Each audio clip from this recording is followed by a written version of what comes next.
రావులపాలెంలో open చేసిన విశాల్ మట్కైతే ఈ రోజు వెళ్ళబోతున్నామండి. 4 రోజులైంది ఓపెన్ చేసి. వెళ్దాం అనుకుంటున్నాం గానీ అస్సలు కుదరట్లేదు. ఎలా అయితేనే ఈ రోజు వీలు చేసుకుని మరీ వెళ్ళాము. జనమైతే గట్టిగానే ఉన్నారండి. నాకైతే లోపలికి వెళ్ళేసరికి డీమార్ట్‌కి వెళ్ళినట్టే అనిపించింది. డ్రెసెస్ అండ్ బ్యాగ్స్ కలెక్షన్ దగ్గరికి వెళ్తే నాకైతే చాలా బాగా అనిపించిందండి. వాళ్ళు ఇచ్చే క్వాలిటీకి అక్కడున్న రేట్స్ అయితే చాలా రీజనబుల్ అనిపించాయి. గ్రాసరీస్ నుంచి డ్రెసెస్ వరకు అన్నీ అవైలబుల్ ఉన్నాయండి.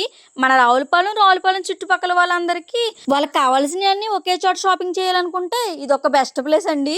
అక్కడ ఆఫర్స్ నచ్చాయో లేదంటే కలెక్షన్ నచ్చిందో తెలియదు కానండి, తెచ్చిన ట్రాలీలు అయితే ఫిల్ చేసుకునే పట్టుకు వెళ్తున్నారండి. ఎవరి ట్రాలీలు చూసినా మాక్సిమం ఫిల్ అయ్యే ఉన్నాయి. అస్సలు డిసప్పాయింట్ అవ్వట్లేదు. అక్కడ ఉన్న ఆఫర్లో ₹1000 కొంటే ₹200 డిస్కౌంట్ కూపన్ అయితే ఇస్తున్నారండి. అది మళ్ళీ వచ్చినప్పుడు యూస్ చేసుకోవచ్చు. అదేదో చేద్దాం కదా అని రంగంలోకి దిగాము. అక్కడ ఉన్న కలెక్షన్ చూసి ₹1000 కాస్త ₹2000 బిల్ చేసాము. మాకున్న అతి తెలివి ఉపయోగించి 2 బిల్లుల కింద అయితే చేయించామండి. 400 కూపన్స్ అయితే వచ్చాయి. నెక్స్ట్ టైం వచ్చినప్పుడు యూస్ చేసుకోవాలి.